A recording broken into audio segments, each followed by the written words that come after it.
kayo kinakausap niya? Walang kahit na anong espesyal na araw ngayon kung hindi last day of session na kailangan tapusin ang dapat tapusin. Sir, for this day, sir, may pag-uusap with SP ng mga possible preparation, sir? Wala. Zero. Pero sir, yung rules, pwede siyang gawin even during the break. It has to be decided upon plenary action yan.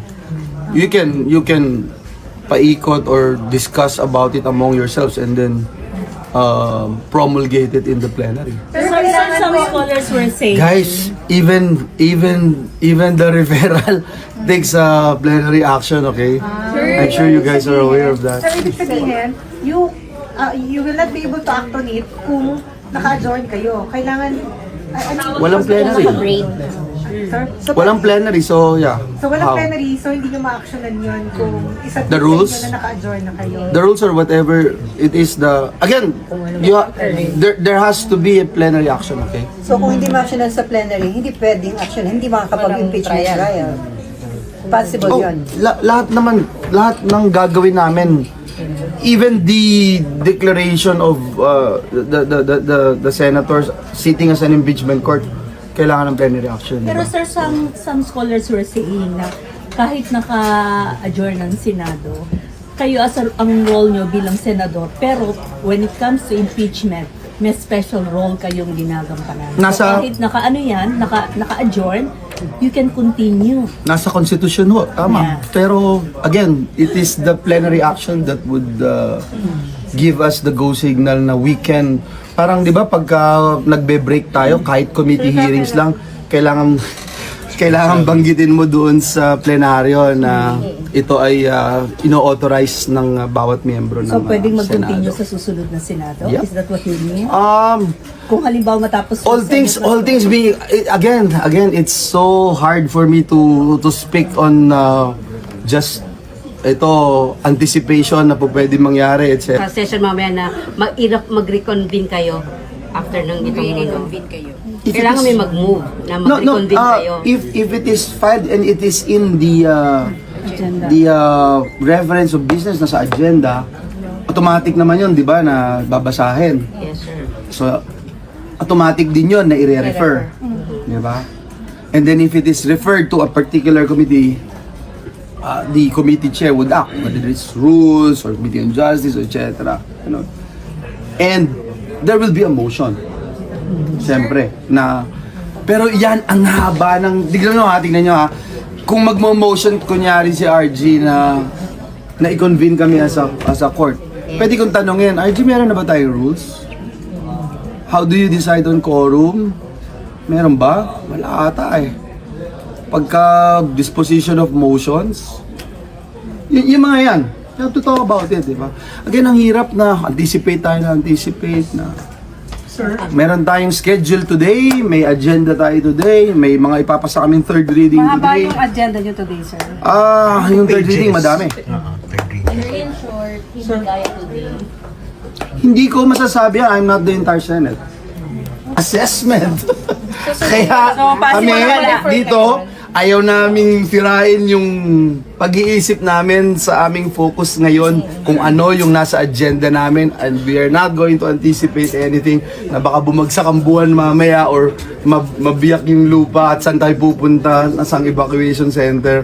Alam naman namin yung gagawin, na alam namin may evacuation center pag nangyari yon. Pero hindi namin pagtutuunan ng pansin na kailangan siguruhin ko na air condition yung tutulugan ko sa evacuation center o walang lamok. Hindi yun ang senaryo ngayon. Sir, dahil ba wala sa agenda, it means hindi posible. Dahil po wala sa agenda, that means hindi siya masasabi or matatransmit sa session mamaya. O pwede niyong ipasa. Sometimes kahit wala sa agenda, if you recall, the majority there would say the motion, the guy who's with the permission of the body, etc. Diba? Kasi wala nga eh. Because at any point in time, pag may tinakal ka sa floor, diba, na wala sa agenda, you can raise a point of order anytime.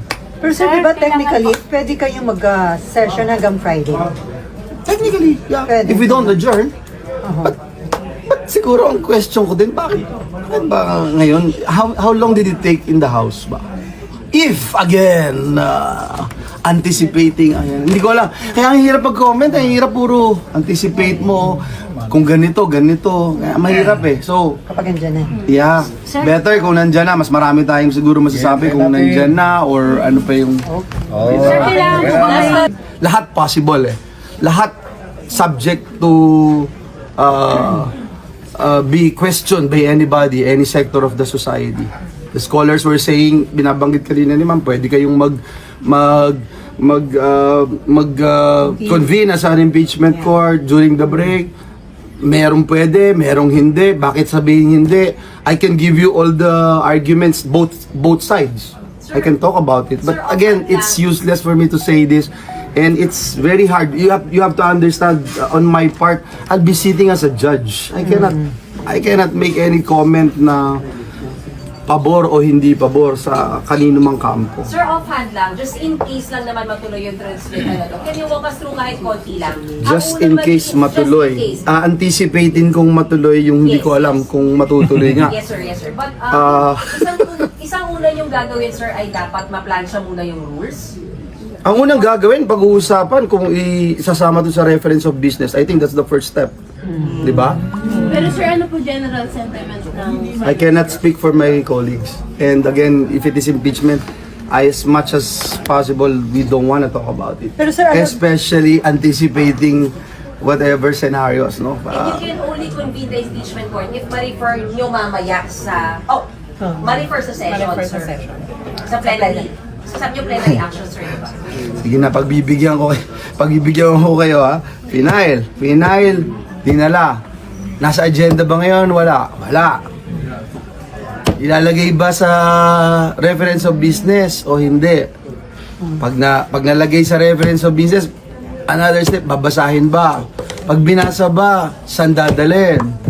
Ni-refer ba? Saan ni-refer? Di ba ganun yung process? Process. Parang kaya nyo ako tinatanong dahil PhD na ako sa impeachment when I was in the House. Process, iba yung sa House, iba yung rules ng House, iba yung sa Senate, di ba? And when you look at the rules in the Senate, napakagandang topic yan kasi masalimuot yan, mahaba yan, iba yan. You're sitting as an impeachment court if ever it is going to happen, di ba? So, mahaba yan. Tinitignan ko kanina yung rules. Parang form lang yung nandun, walang laman whatsoever. Remember nung time ni Senator Pimentel, di ba sinabi niya, nag-hearing tayo dito as an impeachment court. Hindi pa pala kompleto tong rules natin, ang daming kulang. Pero hindi ba magiging guide yung naging experience nyo in the Corona trial? It's some sort of a guide, precedents, etc. But again, mahirap mag-isip ng ganyan kung hindi naman natin parang pinangungunahan natin yung events na possible na mangyari. Ang sinasabi ko lang is that itong mga nakaraan and in history, even the rules ng impeachment, kailangan balangkasin ng mabuti. So sir, kailangan ika-craft pa yung rules specific for these Did you see the impeachment? rules? Masyadong general. So, Some were Senator, ibig saying- sabihin kailangan ng bagong rules kasi ang sa nakaraan, presidente, tsaka Chief Justice. So this time, vice president. So, kailangan ng bagong rules? Again, pangungunahan natin ang Senado pagka nagsalita ako. Siguro, kung gusto nyo, off the record nyo kasi para ayokong pangunahan ng mga kasama natin. Ang point ko lang is, na kasya ang 1,000 kalabaw dun sa rules of impeachment right now. That's my comment. Pero sa ngayon, Well, hindi natin po pwedeng pangunahan kung ano man ang mangyayari at hindi tayo sinostradamus at hindi rin ako naniniwala sa hulaan. So, tayo bilang parte ng Senado, we're just ready to do our part and perform our duties and responsibilities.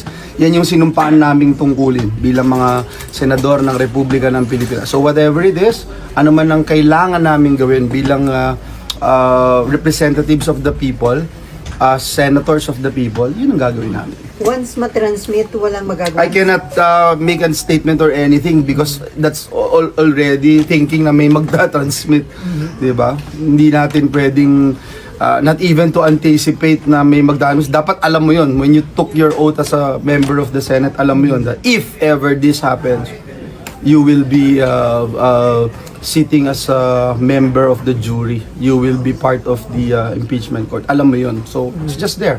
Sir, Nothing special today or anything. As a senator, when you wake up in the morning, when you do your job every single day, alam mo yun, ng parte ng trabaho mo yun. If it comes, it will come. Sir, kahit naka-adjourn, pwede kayo mag-hear? Mahirap again na isipin na mayroong mangyayaring ganyan, no? Mahirap. But again, as I mentioned earlier, we're ready, we're prepared kung ano man yung hinihingi sa amin ng aming tungkulin bilang mga miyembro ng Senado. Pero